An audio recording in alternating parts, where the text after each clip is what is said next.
長谷川の旧キット72分の1のスピットファイアマーク1を取り上げる。旧キット？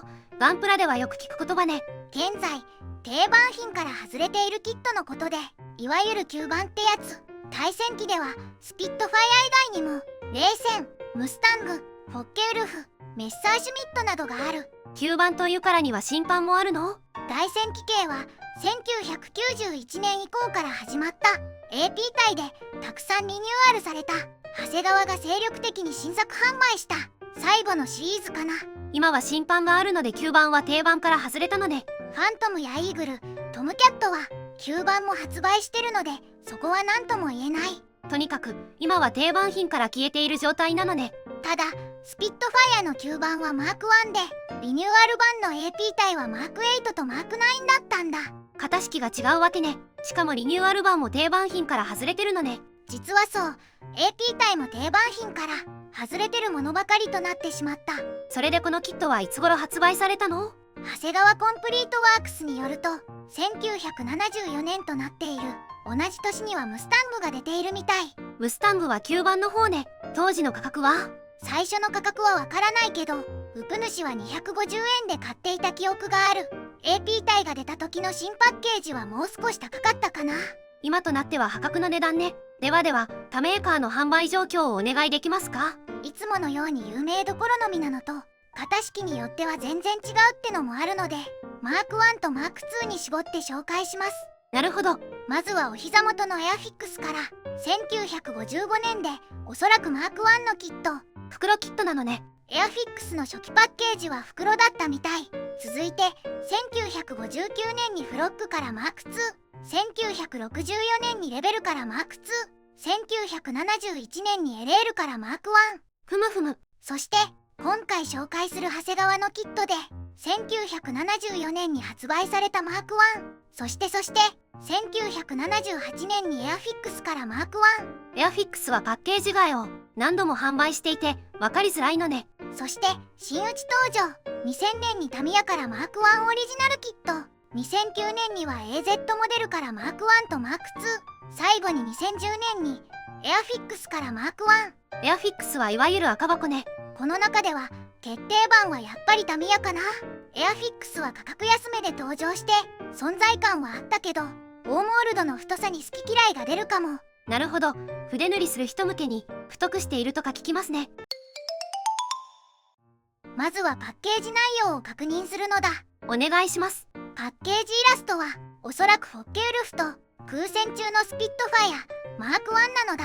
相手はフォッケウルフなのですね。マーク1はバトルオブブリテンのイメージが強いので意外ですね。普通ならメッサー E 型かな。では中身を確認していく。主翼と胴体がランナーから外れているので筋彫りまでやってしまってますね。数年前のお手つきキットとなる。ところどころ失敗の跡もあるのでご勘弁ください。では改めて中身を確認していく。シルバーのランナーが2枚、クリアパーツが1枚、デカールは2種類。組み立て説明書。塗装図なのだ。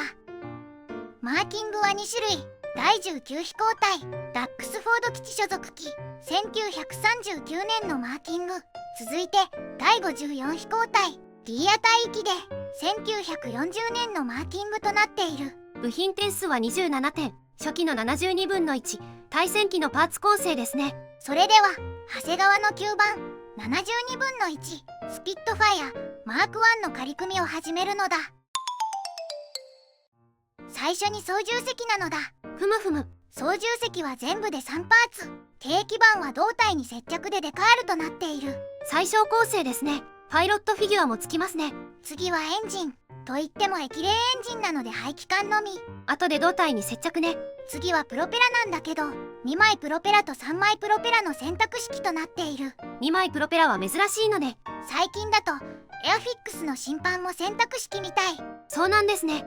それで構造なんだけど、プロペラとスピナーの間に時空系を挟み込む3パーツ構成。シンプルな構造ですね。そうなのだ。次は主翼と胴体なのだ。いわゆるしの字ですね。胴体は左右貼り合わせで操縦席を挟み込んで接着。塗装後に接着が望ましいかな。操縦席で少し触れましたが、軽基板パネルも挟み込んで接着ね。胴体のモールドは全て凸モールド。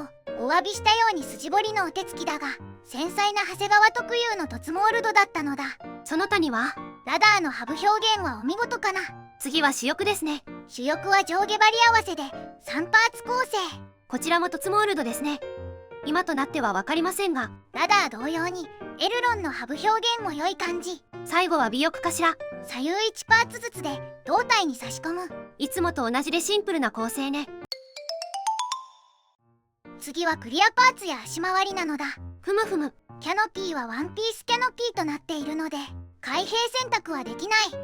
キャノピーも前期と後期で形が違うのね。前期は角張っていて後期は丸みのあるキャノピーとなっている。最後は足回りですね。まずはビリン。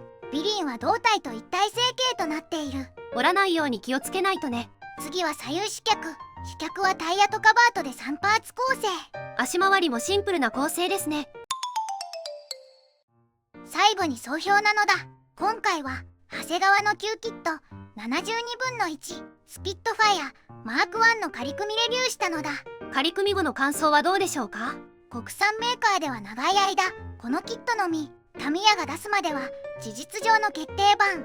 2枚プロペラで平らなキャノピーと3枚プロペラで丸みを帯びたキャノピーを選択できる魅力的な内容。少ないパーツで簡単に形になるし、組み上がったプロポーションも良いと感じた。なるほど。タミヤは3枚プロペラで丸みのあるキャノピーしか選択できないしね。それでモールドなどのディテールはどうでしょうか。モールドは全て凸モールド。模型的には凸モールド、大モールド、どちらで作っても正解かな。ウプ主は墨を流すのが好きなので彫ってるだけ。今は大モールドのタミヤがありますからね。わざわざ中古で買ってモールドを彫り直すのもね。でも2枚プロペラが作りたい人には選択肢となるかも。これぐらいのキットが入門に最適かな。なるほど。価格も安くて入手性も良く簡単に組み上がるのは初心者にとっては大事ですものね。昔ダイソーで144分の1の飛行機キットが売っていた。確かアカデミーの OEM でしたっけ。そうそう。長谷川対戦機の吸盤を300円ぐらいでダイソーで売ってくれないかな。袋パッケージでいいので。